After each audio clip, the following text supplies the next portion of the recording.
자, 잔소리를 좀 시작을 해봅시다. 영상을 하나 보고 와야죠. 종혁군의 방에는 아직도 수험생 때의 흔적이 고스란히 남아있다. 다 풀어본 문제집도 버리지 않고 모아두었다. 공부했을 때 가장 열심히 공부했던 책들만 모아놨어요.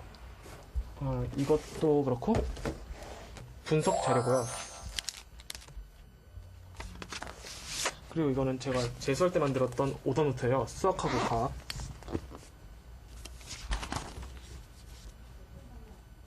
너무 많이 봐가지고 책이 너덜너덜해졌네요. 대학 입시를 3번이나 치르며 치열하게 공부한 흔적들이다. 고등학교 때 성적을 보여달라는 말에 서랍에서 성적표를 꺼냈다. 종혁군의 성적은 과연 어느 정도였을까? 1학년 때 성적표를 잘 보시면은 여기는 과목 등수가 345등, 94등, 375등, 559등, 580등 이러고 제일 잘 나온 과목이 80등 정도 되고요. 고3 때는 다 맞은 과목도 여러 개 있고 제일 못 나온 과목이 56등이네요. 고등학교 1학년 내내 종혁군은 대부분의 과목에서 전교 300등을 오가는 중하위권의 성적이었다. 하지만 2학년 때는 전교 20등, 그리고 3학년 때는 성적이 반 1등, 전교 7등으로 가파르게 상승했다. 첫 모의고사 점수는 500점 만점에 180점. 하지만 고등학교 3년을 보내고 삼수를 하던 시절에는 최고 482점까지 성적을 끌어올렸다. 1학년 때까지만 해도 그렇게 공부에 대해서 집중하고 이런 학생은 아니었어요. 공부에 대해서 어떤 동기라든가 이런 게 없었던 것 같아요. 아마 전교를 한 몇백 등 올랐을 거예요. 아마 한 300등 이상 올라왔을 거예요. 3월 처음을 제가 봤을 때 반에서 4등으로 들어온 걸로 기억을 합니다. 1년 동안 꾸준히 향상되는 그런 모습을 보여줘가지고 3학년 마칠 때 좋은 결과를 또 갖게 되었던 걸로 제가 기억을 하고 있습니다. 종혁군이 본격적으로 공부하기 시작한 건 2학년 때. 무슨 일이 있었을까?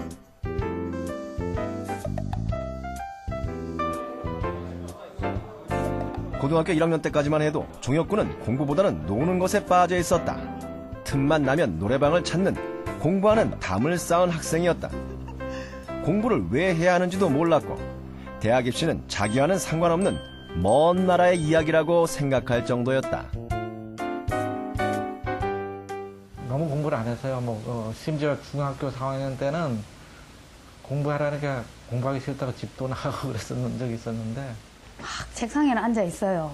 이 연필을 막 돌리면서 그냥 딴짓을 하고 있더라고요. 그때마다 너무 속이 상해서 밤중에 큰 소리도 많이 나고요. 고등학교 1학년 마지막 기말고사를 치르고 성적표가 나온 날, 그날도 어김없이 종혁군은 자고 있었다. 한번 시험 보자. 나보다 못 봤네? 다음에 잘 보면 되지 뭐. 친구의 한마디에 종혁군은 큰 충격을 받았다. 자, 1학년 때까지만 해도 공부에 관심이 없었어요. 몇 점 맞아야지 어디 학교 가고 수시랑 정시가 뭔지도 모르고 그럴 정도였으니까요. 근데 그러다가 1학년 마지막 시험 때 주위 친구들이 시험을 다 잘 본 거예요. 근데 제 성적표를 보니까 제가 너무 초라해지더라고요. 이 성적 맞아가지고 앞으로 뭐 해야 될지도 막막하고 괜히 앞날이 무서워지더라고요. 이제는 공부를 안 하면 안 되겠다 이 생각이 들게 되더라고요. 처음으로 공부에 대해 진지하게 생각하게 됐다. 남들도 다 하는 공부. 그렇다면 나도 한번 해보자는 생각이 들었다. 공부를 처음 시작했을 때부터 저는 서울대를 목표로 잡았어요.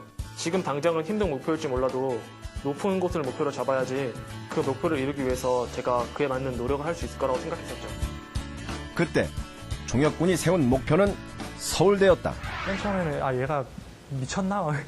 한번 가볼 테면 가봐. 갈 수 있을 것 같아? 네 가면 우리 학교에서 100명 넘게 가는데? 이런 식으로 얘기하는 거예요. 좀 어이가 없다고 해야 되나? 객기라고 생각했어요.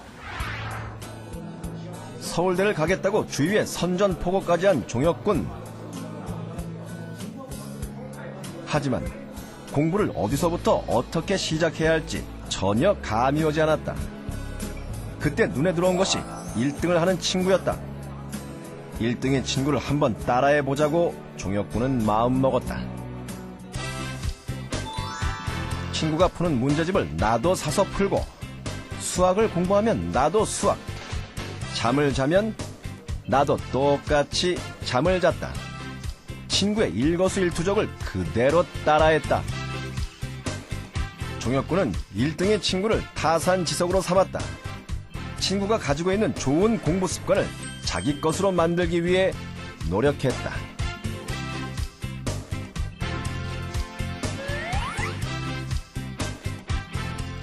처음에는 시력 차이가 많이 나서 따라하기 힘들었죠. 그리고 주위에서 쟤는 뭔데 1등을 따라하나 자기 주제도 모르고 뭐 이런 시선도 별로 곱지 않았고요. 그래도 저는 목표가 높았기에 제 목표를 이루기 위한 방법을 1등에게서 배우고 싶었거든요. 근데 1등을 따라하다 보니까 느낀 게 어떤 특정한 방법이 아니었어요. 그것보다는 오히려 얼마나 집중해서 자기 공부를 하느냐, 그게 더 중요했어요.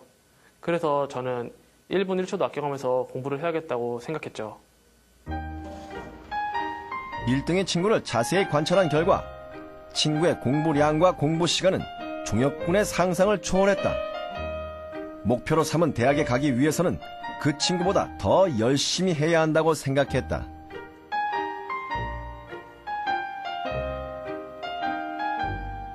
공부 완전 초보. 종혁군에게는 책상 앞에 앉아있는 자체가 고역이었다.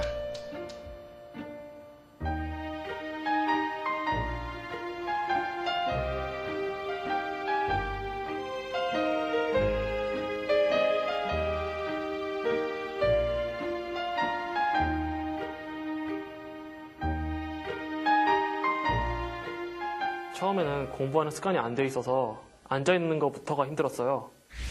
공부하러 가면은 30분도 안 돼서 뭐 물 마시러 가고 뭐 20분 있다가 뭐 또 자고 친구가 와서 부르면은 얘기하고 나가서 놀고 거의 공부하는 시간이 없었죠. 이래서는 안 되겠다 생각을 했죠. 그래서 저는 우선 앉아있는 습관부터 길러야겠다 생각을 했어요. 어떻게 해서든 최대한 집중하며 책상 앞에 있는 시간을 늘리는 것이 관건이었다. 이때 종혁군은 집중력을 높이기 위해 수학을 활용했다.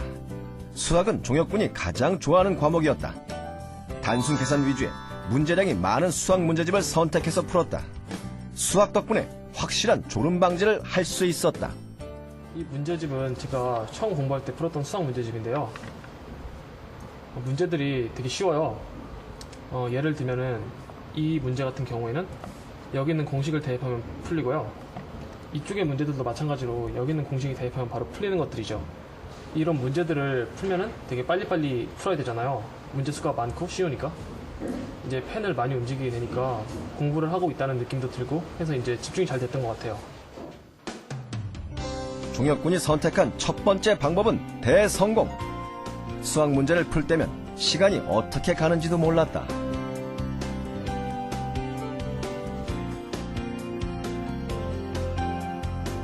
공부 시간을 늘리는 두 번째 방법.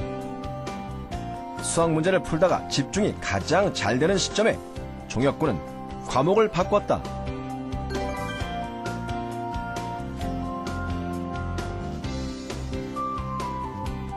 하지만 새로운 과목의 책을 펼치는 순간 집중력은 흐트러지기 일쑤였다. 온통 모르는 내용뿐이다 보니 금세 실증이 나서 책의 내용이 눈에 들어오지 않는 경우가 다반사였다.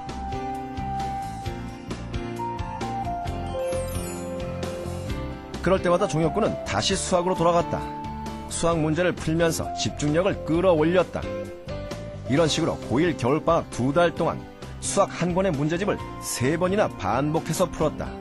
그러다 보니 수학의 기초는 더욱 탄탄해지고 다른 과목에 대한 집중력도 점점 높이는 일석이조의 효과를 거둘 수 있었다. 책상 앞에 앉는 습관을 완벽하게 들이는 순간 그의 진짜 공부가 시작됐다. 제가 늦게 공부를 시작해서 굉장히 초조하고 발등에 불 떨어진 상태잖아요. 그래서 생각을 했죠. 이미 목표를 정했는데 이 정도도 이겨내지 못하면 아무것도 할 수 없다는 생각을 해서 무조건 버티려고 노력을 했어요. 처음에는 하루에 막 6시간, 7시간 앉아 있어도 제대로 집중하는 시간이 한두 시간 정도밖에 안 됐어요. 근데 이런 식으로 공부 시간을 계속 늘려가고 집중하려고 하다 보니까 나중에 가서는 하루에 15시간 정도까지 할 수 있게 됐죠. 한 번 시작한 공부는 하면 할수록 가속도가 붙었다. 밥 먹고 잠자는 시간을 뺀 모든 시간을 공부에 투자해도 아깝지 않을 정도였다. 힘들다고 느낄 틈도 없이 열심히 공부에 매달렸다. 좀 이상했어요. 어색하고 공부를 할 것 같지 않았는데 하고 있으니까 신기하죠. 정말 땅을 파겠구나, 이걸로 연필로 땅을 파겠구나, 이런 느낌으로 진짜 막 열심히 하더라고요.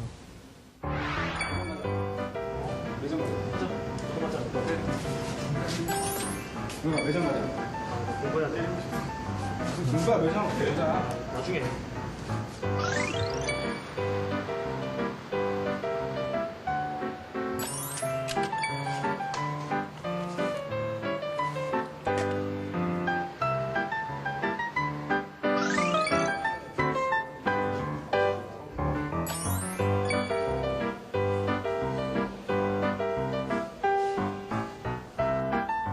노력해서 얻은 것만큼 값진 것은 없다. 내신은 전교 300등에서 20등으로 모의고사 점수는 100점 이상 올랐다. 공부를 하다 보니까 성적이 급등하는 거예요. 그랬더니 친구들이 경악하더라고요. 처음에는 네가 서울대 가면 손에 장을 쥐진다. 네가 서울대 가면 뭐 네가 해달라는 거 다 해준다. 이러던 친구들이 네가 서울대 안 가면 누가 서울대를 가겠냐. 이렇게 반응이 바뀌는 게 정말 재밌었어요. 그리고 무엇보다도 공부를 하면서 새로운 것을 알아간다는 것이 정말 흥미롭고 재밌었어요.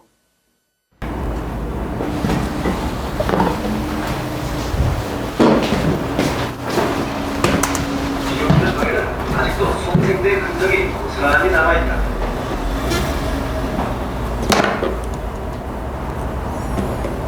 앉아봐.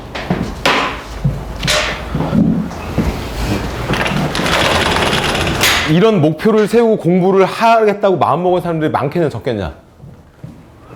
많아. 근데 이루는 사람은 얼마 없다니까. 힘들 거야 분명히.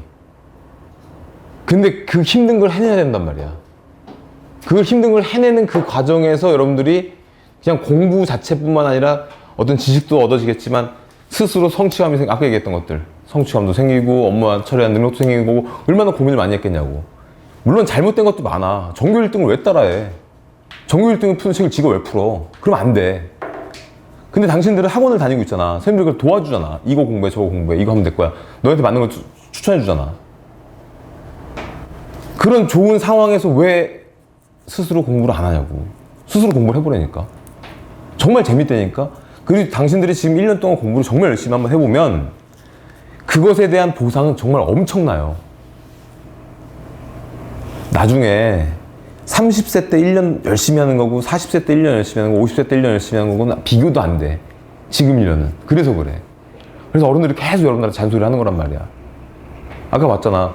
8시간 앉아있어도 한두 시간밖에 공부 안 된다고. 그럴 거야 분명히. 근데 그래도 해보라고. 계속 하다 보면 된다니까. 그럼 방법을 찾아야 돼. 나중에 15시간까지 공부를 했다 그러잖아. 야 15시간 공부하는 거 장난 아니야 그거. 15시간이면 뭐 집에 나와가지고 야 15시간이 어떻게 되냐? 9시부터 밤 12시까지가 몇 시간이냐? 9시부터 밤 15시간이야? 그럼 근데 밥 먹어야 될 거 아니야 그지? 점심 30분 먹고 저녁 30분 먹는다 치자. 그럼 한참 빠질 거 아니야? 그지? 1시지. 9시부터 1시지. 8시부터 12시까지 공부를 하는 거야. 계속. 밥 먹는 시간 30분 빼고. 근데 화장실 갔다 와야지, 뭐 해야지, 편의점 갔다 오지, 뭐 하지, 친구들하고 놀지, 어제 막 눌러가지고 막 다트 같은 거 던져야지, 그럴 시간이 없다니까, 지금. 그 여러분들 항상 하는 것 중에 엄마가 이제 왜 공부 안 하냐고 잔소리하면 여러분들은 얘기를 하잖아요. 공부하는데 왜 그러냐고. 아니라니까. 솔직해져 봐봐. 공부 안 하고 있으니까 잔소리 하는 거잖아. 어른들은 보면 다 알아. 그 시기를 다 겪었기 때문에. 그리고 공부하는 거 자세만 봐도 알아요. 공부한 자세가 예를 들어 동영상으로 강의를 본다고 해. 이러고 보는 애가 있어. 이러고 보는 애가 있고. 항상 공부할 때는 뭐가 돼 있었냐면 펜이 옆에 있어요. 펜이 손에 쥐어져 있어야 돼. 책 옆에 있고 앞에 노트북이나 패드가 있고 연습장 있고 쓸 준비하고 이러고서 보는 거야 항상. 그러니까 딱 지나가다 보면 저기 애들 옆에서 공부하고 있잖아. 보면 알아. 저기서 공부하는 건지 그냥 멍 때리고 있는 건지. 진짜 어른들은 다 알아요. 그리고 여러분들이 공부를 하고 있는데도 불구하고 부모님들이 공부하라 소리 잔소리하지 않는단 말이야. 좀 당당하게 살아봐. 월요일부터 토요일까지 정말 열심히 공부하고 주말 저녁, 일요일 저녁 때 가가지고 한 4시쯤 돼가지고 엄마 나 월요일부터 토요일 오늘 일요일 낮까지 열심히 공부했으니까 용돈 좀 주세요. 나 다 친구들하고 PC방 갔다 올게요. 당당하게 얘기할 수 있게끔 해놓으란 말이야. 뭘 하든 어떤 행동을 하든 내가 한 행동이 누가 봐도 부끄럽지 않게. 여기 그 반창고 누가 붙여놨어 여기다가. 여기 누가 반창고 하나 붙여놨던데. 그런 이상한 행동들 하지 말란 말이야.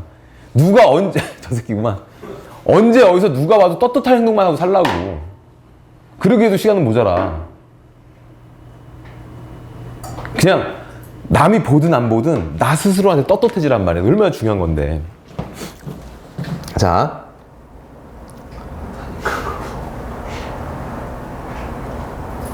수학 공부하는 방법을 좀 알려드릴게요. 이게 우리가 수학을 배우는 과정이거든.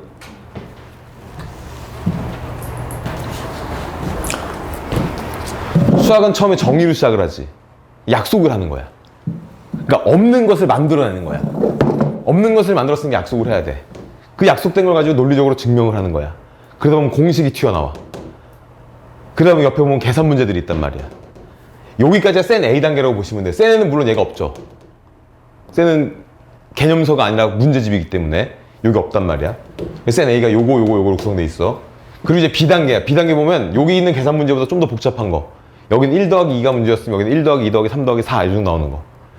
이 필수형은 뭐냐면 모든 책에 다 있어. 센에도 있고 RPM에도 있고 개념원리에도 있고 정석에도 있고 교과서에도 있고 모든 책에 다 들어있는 게 있어. 그 단원이면 모든 책에 똑같이 들어있는 유형들이 있단 말이야. 그리고 그거 말고 이 책에만 있는 문제들 응용된 것도 있고 또 활용 문제도 있고 뭐 소금물도 나오고 설탕물도 나오고 거리 속력 시간도 나오고 그런 것들 있잖아. 이게 B단계에 해당하는 거고. 고난도로 하면 C. C뿐만 아니라 이제 일품이나 특작, 일품 특작 무슨 블랙라벨 일단 책들이 있을 거 아니에요. 자, 근데 봐봐. 이 중에 개념이 뭐야? 개념. 이 중에 개념이 5개가 있어요.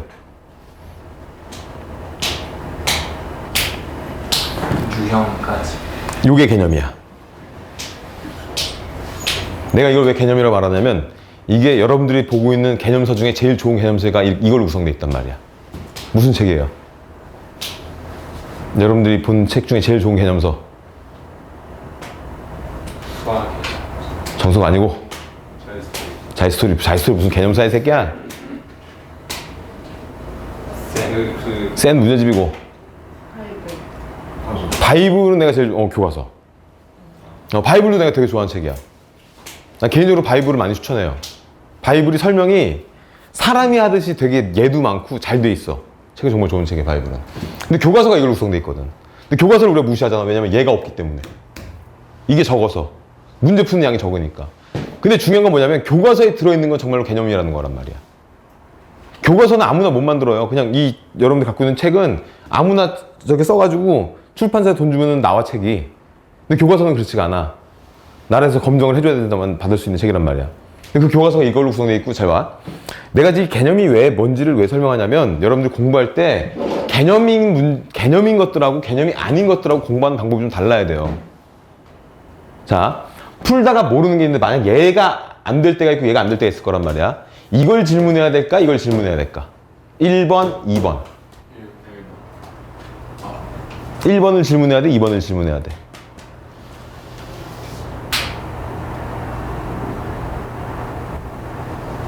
이걸 질문하는 거야. 이건 질문하는 게 아니야. 고민을 좀 더 해봐야 돼. 자, 실제로 여러분들이 공부를 할 때 보면은 혼자 열심히 고민을 해서 문제를 풀 수도 있고요. 그 다음에 해설지를 보고 문제를 풀 수도 있고 선생님들한테 질문을 해가지고 개인적으로 설명을 듣는 방법도 있을 거란 말이야. 질문이라고 할게요. 그냥 설명 듣는 거를. 이 중에 제일 쉬운 게 뭐야? 1번이야, 2번이야, 3번이야? 스스로 고민하는 거야? 해설지 보고 해결하는 거야? 세 번째, 선생님한테 모른다고 질문해가지고 설명 듣는 거야? 제일 쉬운 거. 1번이 제일 쉽다고? 이게 더 쉽다고? 이게 제일 쉽지 않아? 왜냐면 사람한테 말로 듣는 게 제일 쉬운 거란 말이야. 이게 가장 쉬운 방법이란 말이에요. 이게 제일 어려운 방법이고. 근데 보통 이제 이런 경우들이 있어. 애들가 질문하요. 선생님 저 37번 모르겠어요. 그래서 야 37번 너 어디까지 풀었는데 풀던 거 집에 두고 왔는데 이지랄하면서 질문을 한단 말이야. 그러면 집에서 공부하다가 해설지라도 한번 찾아보자 그랬을 때 해설지가 없대. 해설지 왜 없어? 또 엄마한테 있대. 이게 무슨 미친 짓이야. 왜 엄마가 해설지 갖고 있어? 왜 그 엄마의 의도는 뭘까? 답지 보고 베낄까봐. 해설지는 잘 쓰면 약이 되는데 잘못 쓰면 독이 돼요. 니네 그 문제집 한번 펼쳐봐봐. 문제에 써있는 글자가 맞냐? 해설지에 써있는 글자가 맞냐? 해설지가 훨씬 더 많은 글자가 돼 있어. 한 4-5배는 돼 있어. 문제는 3줄이면 해설지는 한 10줄 된단 말이야. 해설지를 만들 때 돈이 더 많이 들어가요. 종이값이 중요한 게 아니라 인건비가 중요한 거란 말이야. 책이 10,000원이면 해설지가 7,000원이고 앞에 있는 문제 부분 3,000원이라고 보면 돼요. 근데 해설지는 안 봐. 그러면서 이제 질문을 해. 근데 물어봐요, 한테. 야, 그럼 너 공부하다 모르는 거 있으면 해설지 엄마한테 있으면 공부하다 모르는 거 있으면 어떻게 해야 돼? 선생님한테 질문하래요. 잘못된 거거든. 해설지를 갖다가 엄마가 가져가는 이유는 뭐냐면 자꾸 베끼거나 생각을 안 할까봐 그러는 거란 말이야. 생각해보고 고민해보고 그래도 모를 때 해설지를 잘 봐야 돼. 해설지를 갖다가 이렇게 펼쳐보는 게 아니라 이렇게 가리면서 봐야 돼. 한 줄씩 이렇게. 첫 번째 줄 보니까 했어. 그럼 어떻게 해야 돼? 덮어. 다시 풀어봐. 첫 번째 줄은 아는 내용이었어. 나도 거기까지 했어. 두 번째 줄도 했어. 세 번째 이런 방법이? 하고 덮어야지. 거기서 이어서 해보는 거란 말이야. 사람한테 질문을 하면 다 풀어줘요. 끝까지. 내가 고민할 수 있는 거 다 뺏겨버린단 말이야. 그러니까 해설지를 통해 가지고 힌트만 얻는 거야. 잘 써야 돼, 해설지를. 해설지 보는 것도 따로 좀 교육을 해야 되는데 너무 오늘 우리가 그러니까 지금 내 이 얘기가 다 하면 한 8시간 정도 걸리거든? 근데 저 최대한 압축해가지고 얘기할게요. 힘들어하니까. 자. 니네 저거. 이런 그 필수형 있잖아. 교과서에 다 있는 문제들. 그 책 구성 보여줄게. 이게 교과서거든? 교과서 스캔한 건데, 교과서 이런 식으로 돼 있잖아. 여기 보면 문제가 있잖아. 예제 해놓고 3차 방정식 어쩌고저쩌고 한 근이 뭐일 때 다음을 구해라. PQ의 값을 구하고 나머지 두 근을 구하시로 돼 있단 말이야. 그 밑에 보면 항상 뭐가 있냐면 이렇게 문제 또는 유제 같은 게 있어요. 이제 개념 원리가 이렇게 돼 있고, 아까 나왔던 바이블도 이렇게 돼 있고, 정석도 이런 구조로 돼 있단 말이야. 여기 뭐가 있니? 풀이가 왜 있을까? 만약에 학생이 이 문제를 보고 고민해서 풀 것 같으면 여기 비워놨겠지. 근데 안 비워져 있지. 해설을 왜 써놨을까? 이 문제는 이렇게 푸는 거니까 보고 공부를 한 다음에 자기가 이해한 게 맞는지 이 문제를 풀고 확인해보세요. 이렇게 돼 있는 구조란 말이야. 교과서는 이렇게 돼 있단 말이에요. 그러니까 여기 있는 문제들. 아니다. 얘네들은 여러분들이 고민을 하실 필요가 없는 거예요. 선생님한테 물어보든지 해설지를 보든지 아니면 문제 자체가 이렇게 돼 있으니까 이거는 보고 빨리 익히면 되는 거란 말이야. 사실은 봐봐. 예를 들면은 삼각비를 만들었기 때문에 우리가 그 높이 이렇게 나무의 높이를 잴 수 있는 거예요. 나무의 높이를 구하기 위해서 삼각비를 만든 거예요. 생각해봐봐. 삼각비가 사람들이 아무 생각 없이 심심한데 삼각비나 만들까 해서 만들었어. 그랬더니 야 이거 나무의 높이나 산의 높이를 잴 때 쓰면 되겠다 이렇게 된 걸까? 아니면 뭔가 높이를 재야 되는데 어떻게 하면 좋을까 고민을 하다가 야 그럼 삼각비라는 걸 이용해보자 한번 해서 만들었을까? 고민하다 만들어낸 거 아니야. 이거는 지금 우리가 배우는 과정은 이렇게 배우는데 만들어진 건 여기서 필요해서 이렇게 만들어진 거란 말이야. 이렇게 만들어진 거야. 우리는 배울 땐 이렇게 배우는 거지만 지금 이렇게 만드는 영역은 천재들의 영역이야. IQ가 200이 넘어가는 사람들. 180 이하는 그냥 평민. IQ가 180, 나 머리 좀 괜찮은 것 같아. 얼마나 170 이하 평민. 다 비슷비슷한 사람들이야. 그러니까 IQ가 80에서 170까지는 다 똑같은 사람들이야. 수준이 막 고만고만해. 200이 넘어가고 막 그런 사람들 있단 말이야. 그 사람들이 이런 거 하는 거란 말이야. 얼마나 똑똑하냐면 니네 지금 이제 막 최근에 가정 공부한 게 미분 배웠을 거 아니야. 수투할 때. 그 미분을 누가 만들었냐? 미분 만든 사람. 수학자. 그치, 그분 수학자지. 수학과 교수였지. 되게 유명한 물리학자이기도 해요. 네가 아는 사람이야. 사과. 뉴턴. 케플러라는 사람이 행성이 이제 옛날 사람들도 이제 알아냈지. 야, 지구가 둥글다라는 걸 이제 알아냈잖아. 그래서 막 달을 어떻게 별을 관측하면서 별이 돈다는 걸 알아냈을까? 대단한 사람도 아니냐? 별이 이렇게 돈다고 이제 알아냈단 말이야. 태양 주위를 이렇게 도는 거 알아냈단 말이야. 근데 케플러라는 사람이 뭘 알아냈냐면 이렇게 도는 게 아니고 이렇게 도는 걸 알아낸 거야. 타원으로. 우리는 그게 더 익숙하지. 막 그런 그 과학사진 뭐 이렇게 천체 사진 보면은 다 이렇게 태양이 이렇게 돌아가잖아. 이렇게. 다 타원으로 이렇게 돼 있잖아. 막. 그게 더 익숙하잖아. 다 원으로 이렇게 동글동글 돼 있는 게 아니잖아. 근데 그런 걸 보면서 사람들, 그러니까 그걸 갖다 발견을 해가지고 이제 이거 어떻게 이거 사람들이 설명하지 막 고민을 하고 있는데 그러다가 죽었어. 이제 뉴턴이라는 사람이 딱 나타나가지고 이거 설명할 수 있겠는데 사람들한테 알려줘야지 하고 뚝딱뚝딱 해가지고 미분을 만들어서 접선의 기울기를 그걸 설명을 해버린 거야. 행성이 움직일 때 접선이 이게 움직이는 방향이 있을 거 아니야. 그 방향의 궤적을 따라가면서 그걸 갖다 해석하기 위해서 미분이라는 걸 만든 거란 말이에요. 그러니까 우리가 상상도 할 수 없는 그런 인간들이 이걸 만들어낸 거야. 그런 용도에 의해서. 그러니까 이거는 당신들이 고민하려고 하지 마. 빨리 익혀. 봐봐. 이거 안 되면 이거 연습하면 돼. 생각해봐. 좀 복잡한 계산 있어. 뭐 로그 문제 중에도 그런 거 많잖아. 지수 문제도 그런 거 있고, 뭐 미분 문제도 있고, 계산 문제가 있다면 복잡해. 근데 이거 안 되면 질문할 게 아니라 얘를 갖다 연습해야지. 이거는 배워 빨리. 그리고 얘가 잘 돼 있으면 이거는 혼자 고민하시면 돼요. 하다 안 되면 해설지를 봐. 괜찮아. 해설지를 악용하지는 마. 옆에 그냥 탁 펼쳐놓고 그냥 문제 막 풀면서 이거 어떻게 푸는 거야? 이렇게 푸는 거야? 이거 어떻게 푸는 거야? 이렇게 푸는 거야? 그러지는 마. 좀 고민해보고 풀 수 있을 만큼 최대한 해보는 거란 말이에요. 여러분들이 저런 게 있어. 나한테 수학 문제를 질문하는 걸 내가 그동안 이제 고민을 해보면 얘는 왜 이걸 고민할까 생각해봤단 말이야. 근데 고민하는 경우에 대부분 뭐냐면 못 풀 것 같으면 질문을 해요. 시도를 안 하고 질문하는 경우 그런 경우가 되게 많아. 그게 왜 그런지 알려줄게. 학생 입장에서 이거야. 내가 이 문제를 푸는데 고민하다가 결국은 못 풀었어. 예를 들어 20분이 걸렸어. 한 문제를 고민하다가. 그래서 답이 안 나왔어. 그럼 난 20분을 손해본 것 같아. 20분을 낭비한 것 같다는 생각을 해요. 근데 그렇지가 않아요. 수학은 그 고민하는 과정 때문에 배우는 거란 말이야. 답이 안 나와도 괜찮아. 답 나오는 문제를 갖다가 대충 풀어가지고 답만 아까 뭐 옆에 내가 그 2명 비교하는 거 보여줬잖아. 그 친구처럼 그냥 답만 내는 막 수학 이렇게 막 해가지고 10문제를 풀어가지고 10문제 풀어서 답 맞추는 것보다 한 문제를 20분 동안 제대로 고민하는 게 훨씬 더 도움이 많이 돼. 진짜로. 고민하고 생각하는 과목이란 말이야. 그래, 그것도 논리적으로. 그러니까 그냥 무조건 막연하게 고민하는 게 아니라 어떻게 하면 고민을 잘할 수 있을까? 가장 이상적인 게 해설지처럼 고민하면 돼요. 해설지를 보고 따라서 써보는 것도 되게 좋은 방법이란 말이야. 내가 여러분들한테 해설지를 추천하는 이유는 뭐냐면, 용도가 좀 다른데, 우리 강의를 배울 때 개념서로 공부를 할 수 있잖아요. 개념서. 그리고 문제집도 있잖아요. 문제집. 그 다음에 해설지도 있을 수 있고, 그 다음에 선생님들이 칠판에 놓고 설명하는 강의의 형태. 뭐 학원이 됐든 학교가 됐든. 그리고 인터넷 강의도 있을 수 있죠. 그 다음에 1대1 개인 지도 받는 경우도 있을 수 있겠지.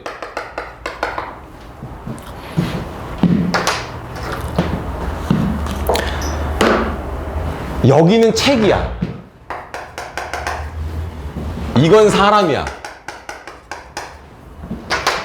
여러분들이 이 용도를 잘 모르는 것 같아서 설명을 드릴게요. 공부는 이걸로 하는 거야.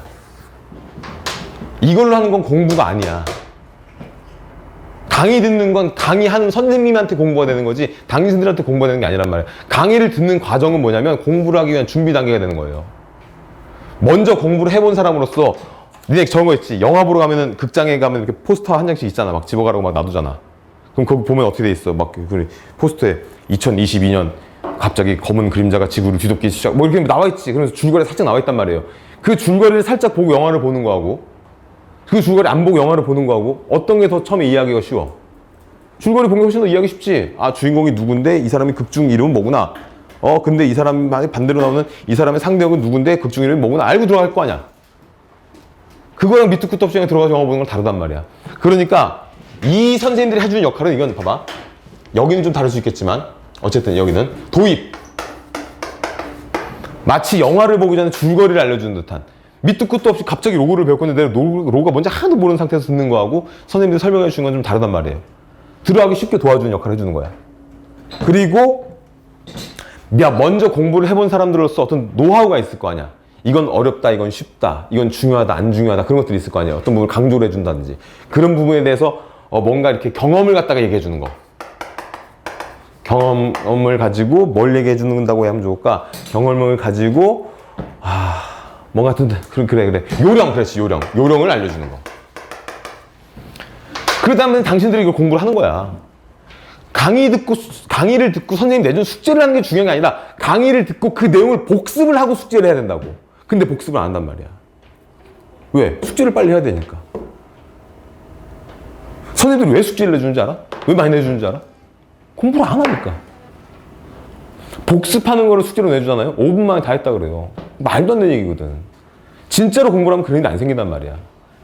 원래 숙제라는 건 왜 필요한 거냐면 오늘 배운 내용 중에 이것을 집에 가서 훈련을 하기에 필요한 정도, 그리고 가끔은 다음 시간에 배우기 위해서 뭔가 미리 준비를 해와야 될 것들. 뭐 예를 들면 오늘 해설 강의를 하는 날이란 말이야. 오늘 원래 우리가 그 중복조합 해설을 해주려고 했잖아요. 그럼 여러분 미리 풀었어야 될 거 아니야? 이제 그런 것들이 숙제가 될 수도 있는 거지. 근데 원체 공부를 안 하니까 그냥 이것도 풀리고 저것도 풀려야 되니까 막 숙제를 막 내준단 말이야. 그러지 마. 물론 이건 선생님들이 좀 줄여줘야 될 부분인데 당신들이 먼저 공부를 해. 선생님 저 복습하는데 시간 너무 없어가지고 근데 저 숙제 좀만 줄여주면 그렇게 얘기를 해. 진짜 복습을 하는데 정말 맞는 시간 쏟아. 그러면 된단 말이야. 그렇게 해서 공부를 하다 보니까 시험 기간이 다가왔어. 시험 때가 되면 선생님들이 뭘 알려줘요? 팁을 알려줘요. 뭐 요령이나 팁이나 뭐 비슷한 얘기나 좀 다른 게 뭐냐면 이거는 뭐 이런 거 있지. 야, 이 문제는 이렇게 하면 빨리 풀려. 그러니까 약간 점수를 내기 위한. 왜냐면 또 공부를 열심히 한 것도 중요하지만 결국은 이제 시험을 봐가지고 점수 따는 것도 또 중요하잖아요. 결과가 나와야 되는 거니까. 그런 것들. 그리고 사실 여기서 해줄 수 있는 것 중 가장 큰 게, 야, 봐봐. 강의, 셋 중에는 강의가 제일 어려운 거야. 이건 내가 맞춰야 되는 거야. 선생님 하는 수업에 내가 맞춰야 되는 거고, 이건 나한테 맞춰주는 거니까 쉽단 말이야. 단점이 있고 장점이 있어. 이건 늘어져, 혼자 하다 보면. 개인적으로 하다 보면. 근데 이제 내가 이제 이걸 얘기하는 게 나한테 내가 뭘 하는지 알아야 당신도 나한테 도움을 요청할 테니까.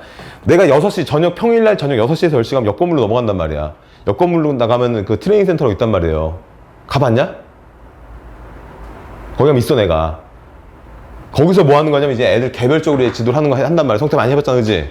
이걸 하는데 이것도 애들이 사용법을 잘 몰라요.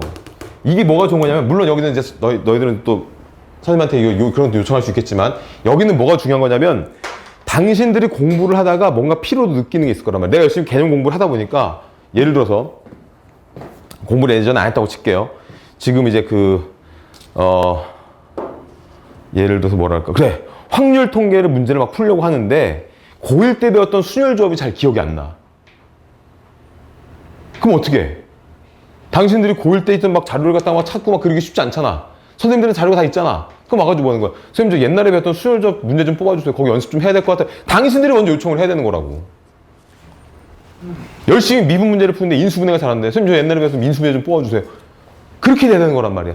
당신들이 필요한 거를 당신들이 제일 잘 알거든. 근데 그게 메타인지가 생기는 거란 말이에요. 공부는 내가 뭘 잘하는지 못하는 건지를 빨리 파악한 다음에 못하는 부분을 한 시간씩 없애는 거란 말이야. 그게 나중에 일 처리하는 거랑 똑같은 거란 말이야. 업무 처리는 그런 식으로 키우는 거란 말이에요. 그래서 여기는 자료의 요청. 자료 요청이라든지 내가 어떤 부분이 약한지를 잘 모를 때도 있을 수 있잖아. 또는 저런 거 있을 수 있지. 내가 문제를 풀어 답은 맞췄는데 이 풀이하고 이 풀이가 달라. 그럴 때 선생님, 내가 푼 풀이는 혹시 잘못됐는데 답이 맞은 거 아닐까요? 그런 것도 되게 많단 말이에요. 예를 들어서 저런 게 있어. 요즘 고1 애들 같은 경우는 이제 하다 보면 내가 확 짜증이 나는데, 다항식이라는 파트에서 나눗셈을 배워. 다항식을 나누는 걸 배운단 말이야. 그 좀 있다 보면 나머지 정리하는 걸 배워. 근데 문제가 똑같아. 뭐 어떤 3차식을 뭐 x-1로 나눈 나머지를 목과 나머지를 구하시는 문제가 있고, 여기 가면 3차식을 x-1로 나눈 나머지를 구하시는 문제가 있는데, 이 문제하고 이 문제가 왜 똑같은 게 있냐면 얘하고 얘는 풀이 방법이 달라야 되거든. 이건 다항식 나눗셈을 이용해서 푸는 거고, 이건 나머지 정리를 이용하는 거란 말이야. 근데 병신이 이걸 갖다 나눗셈을 이용해서 풀고 앉았어. 그 답만 보고 동그라미 갖다 치고 있단 말이야. 절대로 문제집 풀었을 때 그 빠답 이용해서 답 맞추지 마세요. 뭘 맞춰야 돼? 해설을 맞춰봐야 되는 거야. 그래서 문제를 이만큼 풀었다가 모았다가 한꺼번에 채점하는 게 아니라 내가 푼 문제의 풀이가 기억나는 정도까지 풀고 그다음에 답을 맞춰야 되는 거야. 자, 답 맞추는 걸 알려드릴게요. 답 맞추는 거야.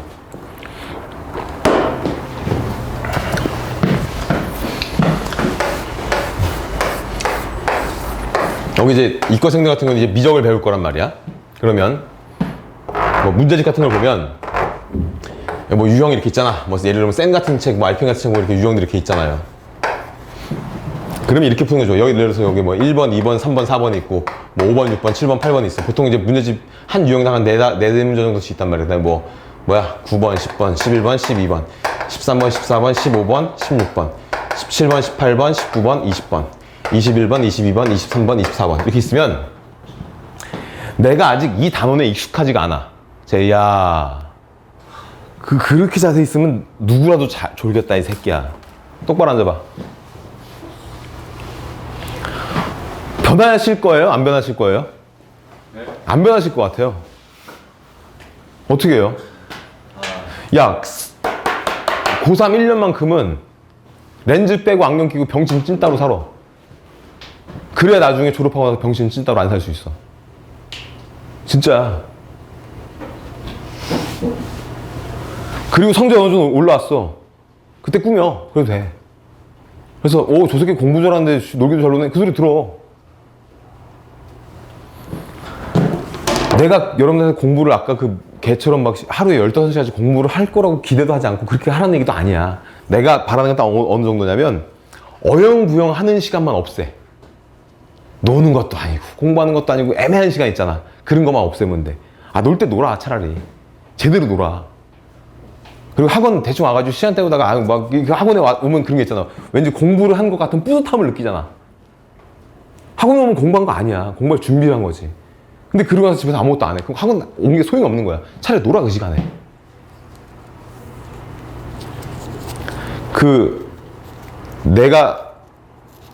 내 친구가 나한테 했던 얘기 중에 되게 아까 그 영상에 나온 것처럼 나도 고등학생 때 있었을 거 아니야.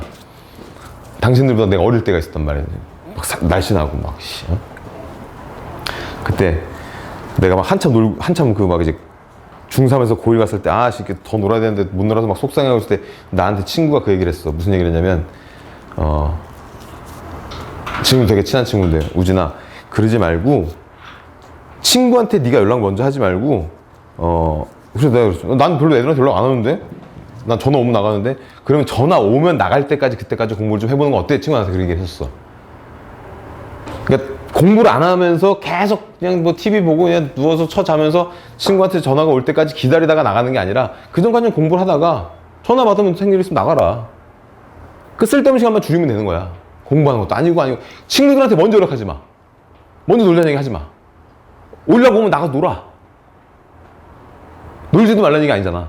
대신 친구가 부르기 전까지 공부하면 되잖아. 그거 멋있잖아. 놀기도 하고 공부도 하고 다 잘해야 될 거 아니야. 뭔 얘기 안 주겠어? 이렇게 있을 때 만약에 내가 처음 배운 내용 처음 배우든 아니면 배웠는데 모르든 간에 익숙하지가 않은 단원일 때가 있단 말이에요. 그럴 때 첫 번째 문제를 풀었겠지. 그럼 이거 풀고 바로 답을 맞춰보는 거야. 내가 이 문제를 제대로 풀고 있는지를 모르잖아 스스로가. 학생이니까 내가 이걸 잘 풀었는지 이 문제를 푼 다음에 일단 답을 딱 맞춰. 답을 맞춰보니까 답이 맞았어. 그러면 풀이를 맞춰보는 거고 답이 틀렸어 그럼 다시 한번 풀어보면 되는 거 아니에요.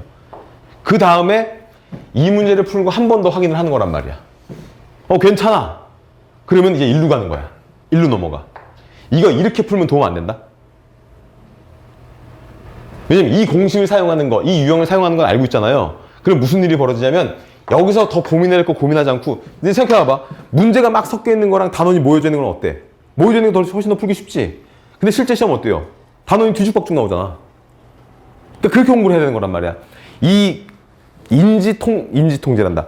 그 인지심리학이라는 학문이 있어요. 그 사람의 뇌가 어떤 식으로 정보를 받아들이고 그걸 저장하고 그걸 또 꺼내 쓰는지를 갖다 연구하는 학문인데 저런 게 있어. 인출이라는 개념이 있어. 꺼내는 거야. 그러니까 실제로 학생들한테 수업을 한 다음에 시험을 봐. 그날 배운 거에 대해서. 그 시험지를 걷어. 그리고 그 시험지를 그냥 버려. 그래도 효과가 있다는 거야. 맞추고 틀리고의 문제가 아니라 당신들이 그 문제를 풀기 위해서 공부했던 거를 꺼내는 훈련을 했기 때문에 더 기억이 오래 간다는 거지. 인출이 되게 중요한 거란 말이에요. 그래서 이게 지금 인출 훈련을 하는 거야. 뭐냐면 이렇게 하면 인출 훈련이 효과가 떨어져. 왜? 계속 어떤 방법을 하는지 알기 때문에. 오래전에 머릿속에 있던 걸 꺼내는 게 아니라 방금 봤던 방법을 가지고 계속 하는 거란 말이에요. 그러니까 이렇게 풀지 말고 이거 풀고 나서 그 다음 얘를 푸는 거란 말이에요. 또 같은 방법으로 풀었는데 맞았어. 그럼 해설 확인하고 맞았어. 확실해. 그럼 이건 안 풀어도 돼. 아, 나 이거 너무 잘 알아, 이건. 그럼 패스. 일로 넘어가. 풀었는데 얘를 갖다 모르겠어. 그래서 어떤 해설지를 보고 했더니, 이제 알 것 같아. 그 다음에 또 얘를 풀어봤어. 이번에는 맞긴 맞았는데 뭔가 찝찝해. 더 풀어. 알 때까지 풀어. 했어. 그리고 여기는 답만 쓰세요. 제발 책에다 풀지 마. 야, 책에다 생각해봐봐. 책을 구성을 보면 문제집이 가끔 어떤 문제집은 뒤쪽 그 단어 끝에 쭉 보면은 서술형 평가라고 해가지고 문제가 한 문제, 두 문제만 달랑있고 밑에가 텅 비어있는 데 있지. 이거 왜 비워놨겠냐? 여기다 풀어보라고. 근데 보통 이런 문제는 앞에 비어져 있어, 안 비어져 있어? 왜 안 비워놨겠냐? 여기다 풀지 말라고.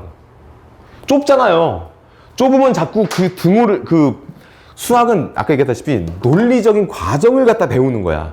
등호를 쓰고 식을 만들고 또 등호를 쓰고 식을 만들고 등호를 쓰고 식을 만들고 이걸 갖다가 복잡한 식을 간단하게 정리를 해간다든지 그런 식으로 등호를 갖다 연결을 시키는 그 논리를 배우는 건데 전혀 그게 아니고 아까 여러분 봤던 그 어마어마한 그거 기억나냐? 이거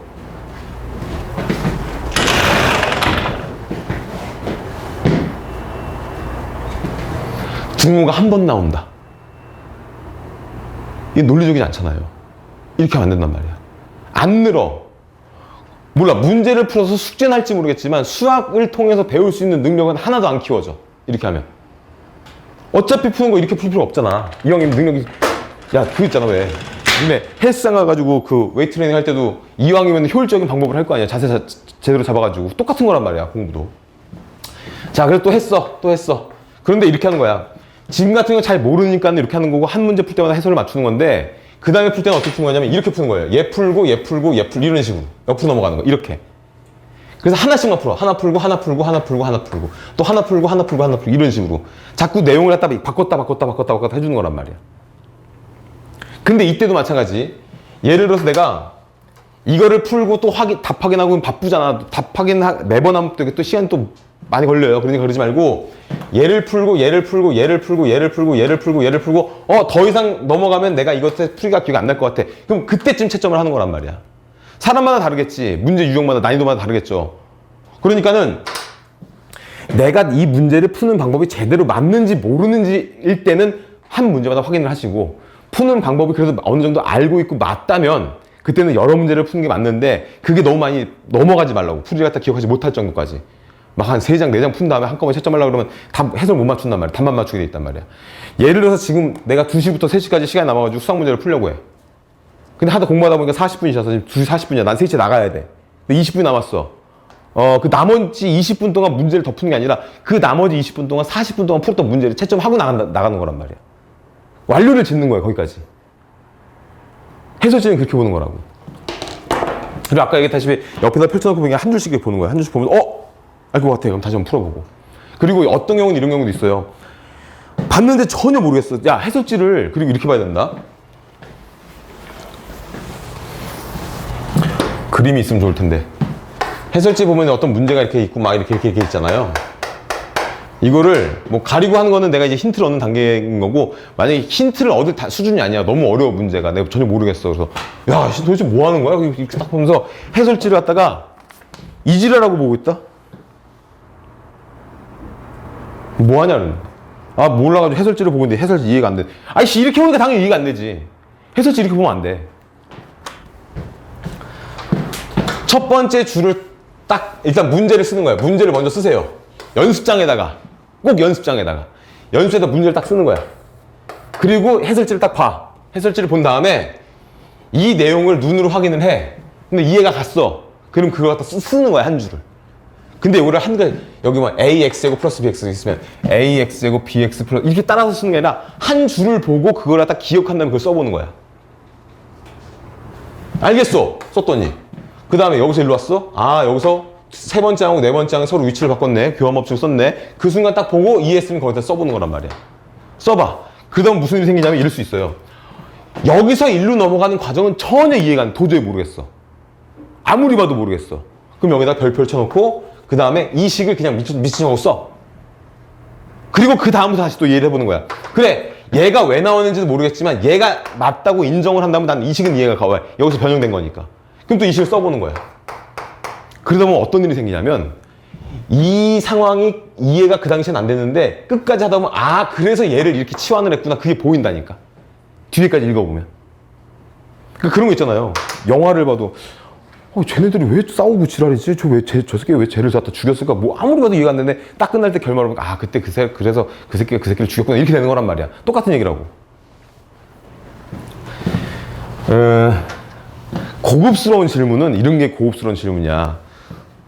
선생님 저 질문이라기보다는 선생님 저 이 문제를 갖다가 풀었는데 제가 맞게 푼 건지 답은 맞는데 이 풀이는 왜 틀릴까요? 또는 아니 이 풀이도 맞는 것 같고 내가 푸는 것도 이상할 게 전혀 없는데 특히 경우의 수 쪽에 그런 게 많아요.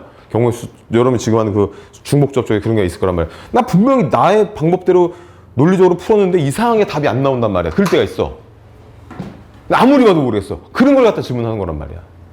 그런 거 나의 풀이가 맞는지 선생님한테 확인하는 방법. 그리고 이런 거 선생님 이 문제가 안 풀려가지고 해설지를 봤는데 다 이해가 가는데 여기가 이해가 안 돼요 라고 질문하는 거랑 이 문제 자체를 물어보는 건 달라요. 이 문제 자체를 물어보면 선생님들이 이 풀이를 갖다 집중한단 말이야. 이걸 설명해 주는데 근데 당신들이 선생님들 여기를 모르겠어요 딱 질문을 하면 아 얘가 어떤 부분이 부족한 건지 이해한다고. 그러면 이 친구가 요거를 훈련하기 위해서 이 문제가 아니라 이 부분을 훈련하기 위해서 뭐가 필요한지를 갖다가 정보를 줄 거란 말이야. 그런 걸 알아야 하는 거란 말이야. 그리고 해설지가야 봐봐 우리가 그런 문제 있잖아. 예를 들어서 알파하고 베타의 합을 구하는데 막 열심히 막 풀다 보니까 중간에 P가 필요해. 그러면 중간에 가가지고 여기서 막 우리는 또 이제 뭐 P를 구하기 위해서 P 더하기 뭐 Q는 뭐 3이라는 식으로 이거 막 열심히 P 값을 이제 알아낸 다음에 얘를 갖다 다시 또 가져가죠. 그러니까 우리가 실제로 문제를 풀 때는 여기서 풀다가 풀다 이렇게 왔다 갔다 하면서 푼단 말이야 문제를 풀 때. 근데 해설지는 그렇게 안 돼 있어. 미리 P 같은 걸 쫙 구해놔. 그 다음에 이 과정을 먼저 해놔 앞에서. 그리고 나서 나중에 얘를 갖다 쓸 때 한 번 싹 쓴단 말이야. 그러니까 여기서 볼 때는 이해가 안 돼. 왜 P를 구하고 지랄이지? 이렇게 된단 말이야. 그래서 뒤에를 보면 돼 이해가 가. 자 그래서 내가 어떤 문제가 이해가 안 돼가지고 해설지를 보고 했더니 왜 P를 구하지? P를 구하는 이유는 모르겠다. 뭐 물음표를 치든지 뭐 별표를 쳐놓든지 했단 말이에요. 그래서 좋아 스캔으로 한번 해볼게. 그랬더니 해가지고 뒤에 갔더니 아 이래서 P가 필요하니까 이거 미리 구했구나 라고 이게 딱 됐단 말이야. 그 다음에 어떻게 해야 돼? 이거를 딱 덮고 해설 여러분 그 채점할 때 맞은 문제 동그라미 치죠? 틀린 문제 찍 긋지? 다시 풀어서 맞으면 세모하지? 그 다음에 틀린 문제 아무리 해도 안 될 때는 한 번 더 했더니 또 틀렸어. 그럼 어떻게 하면 돼? 이때 해설지를 보는 거야. 선생님한테 질문을 하는 거야. 그러면서 이 문제는 반드시 별표를 치세요. 해설을 받든 선생님한테 질문을 했든. 선생님한테 야 똑같아. 니네 그 해설지가 우리가 전통적으로 아까 내가 얘기한 것 중에 그런 게 있잖아요. 해설지를 보면 나쁜 사람이야 라는 그런 선입견이 있어요. 뭔가 죄의식을 느낀단 말이야. 죄책감을 가질 필요가 없어. 잘만 쓴다면. 야 그렇게 나쁜 거면 책에다 붙여서 팔겠냐? 아예 안 팔겠지. 그냥 답만 적어놓겠지. 답도 안 주겠지. 그잖아. 답은 뭐 교사 인증을 해가지고 성인들만 볼 수 있습니다. 뭐 그래서 막 19금 이렇게 딱 붙여놓겠지. 좀 그런가 봐.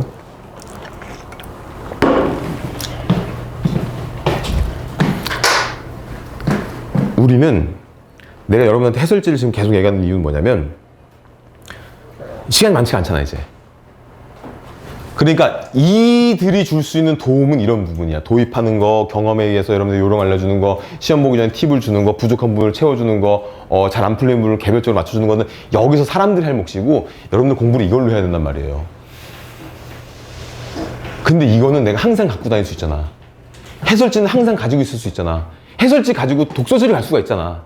해설지를 쓴 사람을 내 옆에 항상 두고 있을 수 있잖아. 언제라도 도움을 받을 수가 있잖아. 그래서 해설지 얘기를 하는 거란 말이야. 모르는 거 있다고 그냥 넘어가지 말고 바로 해결을 하는 거란 말이야. 공부를 그렇게 하셔야 돼요. 그리고 지금 여기 보면 별표 돼 있지. 뭐 별표를 이렇게 치든 뭐 이렇게 한번 걷는데 다시 뭐 이렇게 치든 뭐 이렇게 X 했는데 뭐 이거 잘해야 돼. 이거 어떻게 하더라? 이렇게 하면 돼. 해가지고 이렇게 하든 어쨌든 별표가 있으면 이 별표는 뭐 하겠다는 얘기야. 내가 푼 게 아니란 얘기잖아. 해설지를 받든 친구한테 물어봤든 선생님한테 질문을 받았든 간에 어쨌든 내가 푼 건 아니잖아. 그럼 뭐 해야 돼? 다시 풀어봐야지. 꼭 사람이 여러분 생각해봐요. 되게 쉽게 망각이라는 거하고 되게 쉽게 본인은 이해했다고 착각을 하게 돼 있어. 수학이라는 과목의 특징을 알려줄게. 수학이라는 과목은 어떤 특징이 있냐면 아까 얘기했던 것처럼 존재하지 않는 것을 다루는 추상적인 것을 갖다가 구체적으로 다루는 그런 과목이라고 얘기를 했단 말이에요. 그렇기 때문에 여러분들한테 어떤 그 논리적인 사고력이든지 정교한 사고력이든지 분석적인 사고력이라든지 인지통제 능력이라든지 아까 얘기했던 또 메타인지 능력이라든지 문제 해결 능력이라든지 그런 것 다 키워줄 수 있는 거란 말이야. 존재하지 않는 걸 다루는 거기 때문에 그런 능력을 키우기 위해서 여러분들 수학을 공부하는 거고 그런 능력이 있는 사람들인지 아닌지를 보기 위해서 수학 시험을 보는 거라고. 내신 시험 같은 경우는 약간 어떤 게 있냐면 틀리라고 내는 게 있잖아요. 왜 줄 세우기를 해야 되니까. 되게 치졸하잖아. 3.7점, 3.8점. 이거 맞은 새끼보다 이거 맞은 새끼가 더 유리하게 만들어주잖아. 왜 줄 세우기 하려고. 그리고 내신 시험은 짧은 시간 동안에 선생님들 두세 명이서 후딱 시험지를 만들어야 돼. 그러니까 일부러 틀리라고 내는 문제들이 있단 말이에요. 근데 수능은 그렇지 않다? 수능은 되게 오랜 시간 동안 많은 사람들이 공을 들이고 시간과 돈을 투자해서 만든단 말이에요. 그 문제는 뭐냐면 맞추기 문제를 내기 위해서 하는 거야. 맞출 수 있는 문제들을 만드는 거야. 다만 그 문제를 맞출 수 있는 사람은 아까 내가 얘기했던 그런 여러 가지 능력들을 가진 사람인지 아닌지를 평가할 수 있는 문제를 매년 새해 만들어낸단 말이야. 그런 능력들을 갖추셔야 돼요. 그러면 수학을 잘하게 돼 있단 말이야. 수학을 잘하면 아까 얘기했던 능력만 생기는 게 아니라 공부하는 방법을 알게 돼 있다니까. 다른 거는 공부하는 데 도움이 된다니까. 아까 그 영상에서 나왔잖아. 자기가 해가지고 수학 하다 보니까 자신감도 생기고 집중력도 생기고 그러다 보니 다른 공부도 잘 나오잖아. 공부 이렇게 하는 거란 말이야. 반드시 별표 쳐놓고요. 다시 풀어보셔야 돼요. 다시 안 풀면 이거는 어떻게 보면 되게 내가 어제 어떤 일이 있었냐면 실화야. 어제 있었던 일이야. 한 학생한테 내가 세 문제를 갖다가 설명해주고 풀어보라고 해서 세 문제를 설명해주고 옆에 있는 네 문제는 네가 요건 해설지 보고 할 수 있으니까 해설지 본 능력을 키워야 되니까 해설지를 보고 한번 해봐라 라고 얘기했더니 그 학생이 해설지를 보고 별을 친 다음에 선생님 이해했습니다 라고 했단 말이야. 내가 그 다음 페이지 넘겨가지고 딴 문제를 2개를 질문을 일부러 받아줬어. 얘 기억을 지운 거야. 그리고 나가지고 아까 그 앞에서 얘가 해설지를 보고 본인이 이해했다고 한 그 문제를 똑같이 복사해서 나눠줬어. 네 문제를 다 못 풀었어. 우리도 그러지 말라는 게 없어요. 몰라요. 지금 공부를 본인들이 스스로 제대로 하고 있는지 아닌지 방법부터 검토를 해야 되는 거란 말이야. 내가 공부를 제대로 하고 있는지 아닌지를 아는 제일 쉬운 방법. 내가 해설지를 들었던 설명에서 질문을 했던 누구한테 설명을 받아가지고 별표 쳐놓은 문제가 있을 거란 말이야. 한 2주 전 정도 거 낸 거 풀어봐봐. 그래서 잘 풀린다. 그러면 괜찮은 건데 그렇지 않을 때는 1주 전 거 풀어봐. 그것도 안 풀려. 그럼 그 전 거 막 며칠 안 된 거 풀어봐. 한 3일 전 거 풀어봐. 하루 전 거 풀어봐봐. 잘 안 풀린다. 당신들 공부 방법 잘못된 거야. 어떻게 하면 돼? 나한테 와. 해결해 줄게. 방법을 고쳐야 돼. 잘못된 방법으로는 아무리 열심히 해봐야 소용이 없어요. 차라리 안 하는 게 나아. 중학교 때 선생님 저 공부 좀 했었는데 하는 애들 중에 어떤 케이스가 있냐면 중학교 때 공부하듯이 공부 안 돼. 고등학교 수학은. 중학교 때 건 양이 적고 내용이 쉽고 문제가 변형이 안 되니까 문제집 3권에서 5권 정도 풀면 A가 나와요. 그렇단 말이야. 패턴이 있으니까. 고등학교는 그렇지가 않아. 내용이 어려워. 일단 양이 많아. 변형이 돼. 그러니까 외울 수 있는 수준이 아니란 말이야. 그러니까 완벽하게 내가 내용을 정확하게 이해를 해야 된단 말이에요. 여러분들 그걸 해주셔야 된단 말이야. 근데 그게 내가 잘 이해하고 있는지 아닌지 확인하는 방법이 뭐라고? 이전에 했던 오답 문제를 풀어보란 말이야. 근데 내가 오답을 너무 못하고 생각보다 나 분명히 그때 당시에 풀어줬는데 기억이 안 나네? 그러면 잘못된 방법을 갖고 공부하고 있어서 확률이 되게 높단 말이야. 자. 작년 이맘때만 했으면 끝이죠, 끝. 진짜 수학 30점 떼고 막 이랬는데 진짜 이렇게 된 거 기적이에요, 기적. 중학교 시절까지만 해도 상위권을 유지하던 지범이의 성적은 고등학교에 올라오면서 중하위권으로 떨어지게 됐다.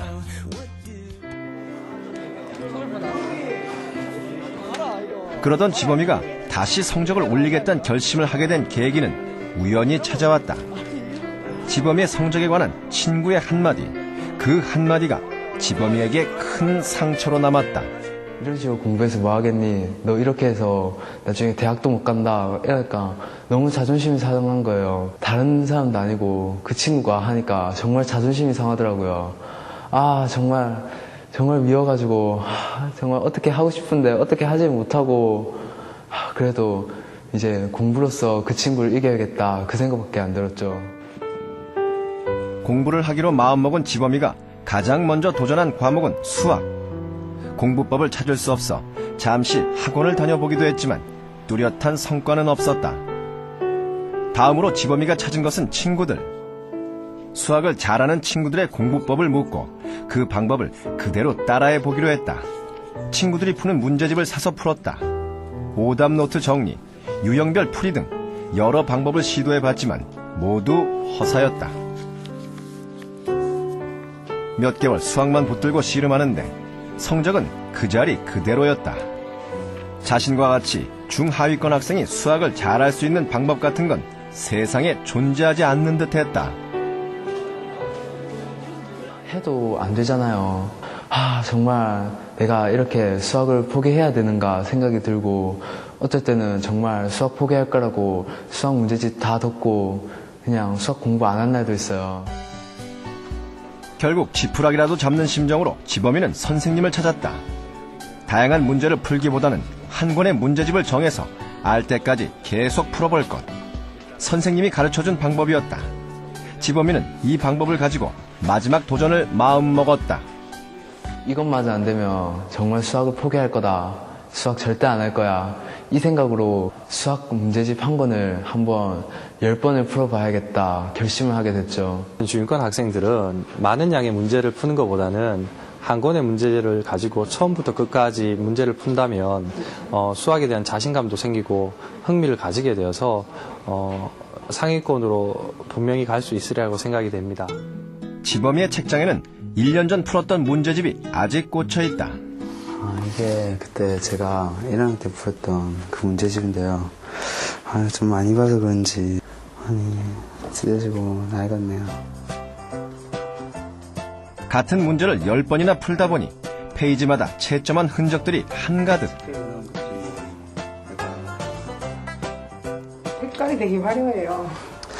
제가 풀 때마다 다른 색깔로 칠하려 하니까 이게 색깔이 화려해지더라고요.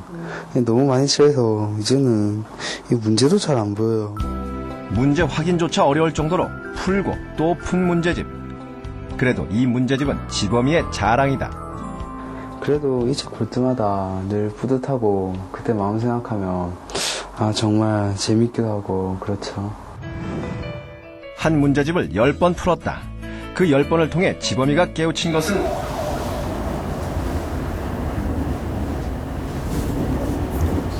뭐야? 이것은 뭐야?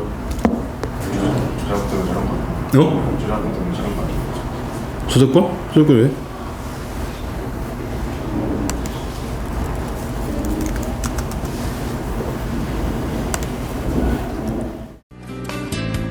수학 만점의 비결은 바로 무한 반복에 있다는 지범군. 지범군이 무한 반복 학습의 비결로 소개한 건 다름 아닌 단 한 권의 문제집이었다. 이 책이 바로 제가 고1 겨울방학 때 10번을 풀었던 바로 그 책입니다.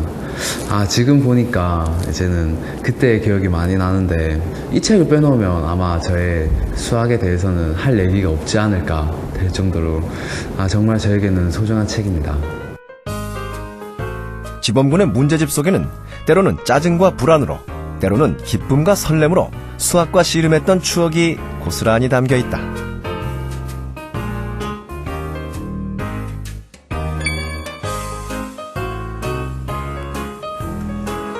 수학 선생님의 조언으로 한 권의 문제집을 선택해 10번을 풀기로 마음먹은 지범군. 하지만 첫 번째 풀이부터 난관의 연속이었다. 문제 하나를 붙잡고 아무리 고민해도 손도 대지 못하는 문제가 대부분. 한 문제 한 문제를 푸는 것이 고역이었다. 처음 문제를 푸는데 제가 수학 성적이 보통 30점대, 40점대 이랬어다 보니까 문제가 잘 안 풀리는 거예요. 진짜 문제는 많은데 그 중에서 아는 문제는 몇 문제 없고 이러다 보니까 모르고 넘어가는 문제가 너무 많았어요. 그래서 그 문제를 한 문제라도 풀어보기 위해서 계속 고민을 하는데 모르겠으니까 계속 화는 나고 이런 것도 못 푼다는 자괴감에 빠져서 정말 힘들었었죠. 몇 번이나 포기하고 싶었지만 지범군은 처음에 결심을 바꾸지 않았다. 끈기 있게 매달린 결과 지범군은 자신의 현재 실력을 정확하게 파악할 수 있었다. 문제집을 두 번째 풀 때까지도 정답지를 보지 않는 것은 지범군의 철칙이었다. 문제가 이기나 내가 이기나 두고 보자는 마음으로 문제 하나하나에 끈질기게 매달렸다. 하지만 문제집을 세 번째 풀 때도 채점 결과는 다르지 않았다. 모르는 문제는 여전히 모르고 틀리는 문제는 계속해서 틀리고 있었다. 그런 문제들이 절반이 넘었다. 혼자서 풀려고 하니까 너무 힘들더라고요. 너무 힘들어서 이제는 아무리 고민을 해봐도 왜 모르겠으니까 이제 그때부터 해설지를 보게 되었고, 해설지를 보면서 이제 문제풀이 방법 같은 거를 몸에 익혔죠. 지범군은 정답지의 내용을 여러 번 읽어 풀이를 이해했다. 그러고 나서는 정답지의 풀이대로 다시 한번 문제를 풀었다. 그래도 이해가 되지 않을 때는 정답지의 내용을 통째로 외우기까지 했다. 세 번째까지 풀자 처음으로 수학 한번 해보자는 자신감이 생겼다. 여섯 번째 풀 때쯤 수학 실력은 눈에 띄게 달라져 있었다. 여섯 번쯤 풀다 보니까 저도 이제 문제가 거의 다 풀리다 보니 어느 정도 이제 그만해도 될 것 같은데 이런 생각이 들었어요. 이런 생각이 들어서 다른 문제집도 한번 풀어봤는데 목표한 10번을 채우지는 못했지만 다른 어떤 문제를 만나도 풀 수 있다는 자신감이 생겼다. 하지만 그 자신감은 자만심이었다. 분명히 어딘가에서 본 듯한 유형. 하지만 문제가 달라지니 속수무책이었다. 그걸 보면서 내가 부족하구나. 아직은 조금 더 열심히 해야겠다.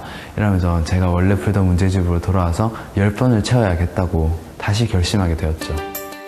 문제만 봐도 답과 풀이 과정이 선명하게 떠올라 말 그대로 문제집을 통째로 외운 상황이었지만 지범군은 초심으로 돌아가 맞은 문제도 다시 보며 문제 유형을 완벽하게 익혔다. 한 권의 수학 문제집과 동고동락한 지 5개월째. 반신반의했던 10번 풀기. 그 결과는 대성공이었다. 제가 한 권의 문제집만 계속 풀고 있는 걸 보고 애들이 쟤 미쳤다고 뭐 하는 거냐고 진짜 쟤는 바보라고 시간만 낭비하고 있다는 얘기 진짜 많이 들었어요. 그런데 그걸 들으면서도 그냥 제 소신껏 해야겠다는 생각에 계속 했었고, 그래도 친구들이 계속 그러니까 좀 힘들 때도 많았거든요. 근데 이제 모의고사에서 1등급 딱 찍고 나니까 그때부터 이제 친구들이 인정을 하기 시작하더라고요. 그 방법이 괜찮았다고. 그렇게 인정을 해줘서 그때 정말 기뻤었죠. 야, 우리 혼자서 모의고사 치기 되게 재미없다 애가. 우리 한번 셋이서 딱 시간 재고 우리 막 내기 같은 것도 걸어서 같이 모의고사 한번 쳐볼래? 고3이 되고 나서부터 지범군은 친구들과 함께 수능 기출문제를 반복해서 풀기 시작했다. 지범군에게 반복 학습은 절대 포기하지 않는 끈기의 공부였다. 많은 친구들이 얘기를 해요. 나는 수학적 머리가 없는 것 같다. 그런데 저는 그렇게 생각을 해요. 수학적 머리가 없는 게 아니라 수학적 끈기가 없다고 생각을 합니다. 공부라는 것이 끊임없는 노력을 해야 되는 것인데 그 끊임없는 노력에서 이기는 자만이 결과를 성취할 수 있다고 생각합니다. 그래서 수학은 끊임없는 노력의 결산물이라고 생각을 해요. 학원을 왜 다니냐? 자, 내가 둘 중에 하나를 물어볼게. 공부를 많이 하려고, 공부를 적게 하려고? 아니야. 메모를 왜 하는지 알아, 사람이? 사람이 메모를 하는 이유. 기억하려고, 잊어먹으려고. 둘 중에 뭐게? 잊어먹으려고. 메모는 잊어먹으려고 하는 거야. 나중에 알긴 알아야겠는데 계속 외우고 있고 싶진 않아도 되는 거야. 그래서 뭘 하는 거야? 메모를 하는 거야. 학원도 마찬가지야. 공부를 많이 하려고 오는 데가 아니야. 여기는 공부를 적게 효율적으로 하기 위해서 오는 데란 말이야. 당신들이 저 방법을 써가지고 학원 끊고 차라리 저렇게 10번 푸는 게 훨씬 더 당신들이 공부를 더 잘하게 될 거야. 그런데 저 방법은 시간에 한계가 있어. 시간이 많이 걸려. 선생님들은 그걸 도와주는 사람들이야. 당신들이 어떻게 공부하는 게 효율적인지를 미리 경험을 통하고 많은 학생들을 가르친 경험을 통해 가지고 당신들이 효율적으로 어떻게 쓰는 게 빠른 시간 안에 좋은 점수 나올지를 알고 있는 사람들은 그 도움을 받으러 오는 거지. 선생님들이 무조건 시키는 것만 하고 나머지는 내 공부가 아니고 아니란 말이야. 주체적으로 공부를 해야 돼요. 지금 저 친구 같은 경우는 아까 봤던 두 케이스, 한 명은 1등을 따라했고 한 명은 문제 10번 풀었단 말이야. 둘 다 잘못된 방법들이 있단 말이야. 첫 번째 학생은 1등을 따라하면 안 됐던 거였어. 처음에는 오히려 1등한테 나한테 맞는 게 뭔지를 물어봤어야 되는 게 맞을 수도 있어. 그래서 오랜 시간이 좀 걸린 거란 말이야. 그 친구 결국 3수까지 했잖아, 그지? 지금 이 친구도 마찬가지란 말이야. 처음에 아무것도 모르는 상태에서 문제집을 푸는데 해설지를 안 보고 3번을 도전했어. 바보 같은 짓이야. 4번째 풀 때부터 봤대잖아. 그때부터 공부가 제대로 되기 시작한 거라고. 그리고 나서 6번째를 푼다고 어떻게 했어? 야, 이제 됐다 하고 다른 문제집을 풀려고 시도를 해봤더니 안 풀렸대잖아. 그게 뭐야? 메타인지가 부족해서 그런 거야, 아직까지는. 내가 이 문제집을 충분히 푼 것 같지만 내가 안다고 생각하는 게 아는 게 아닌 경우가 너무나 많단 말이야. 선생님들이 그걸 도와준 역할을 하는 거야. 네가 이걸 아는지 모르는지 선생님들이 물어봐주고, 야, 이거 어떻게 풀었어? 질문해주고. 그런 과정을 통해서 이 친구 확실히 이해하지 않는지를 갖다가 학생들 스스로 알기 어렵기 때문에 그런 걸 도와준 역할들을 여기서 하는 거야. 공부는 당신들이 이걸 가지고 하는 거고. 학원을 다니는 용도를 정확하게 알아야 돼. 공부를 적게 하기 위해서 다니는 거란 말이야. 효율적으로 나한테 뭐가 맞는지 선생님한테 물어보고 상담받고 모르는 거 있으면 와서 필요한 거 있으면 자료 요청하고 질문도 좀 멋있게 하고 그러려고 학원을 다니는 거란 말이에요. 그냥 학원에 오면 공부가 되는 거구나, 공부를 시켜주겠지, 택도 없는 말도 안 되는 얘기란 말이야. 이해 가요? 제발 해봐. 그리고 목표를 서울대로 잡어. 쟤네들 둘 다 공부 못한 애들이야. 서울대 갔잖아. 된다니까. 야, 니네가 전교 1등 하지 말라는 법이 있냐? 없잖아.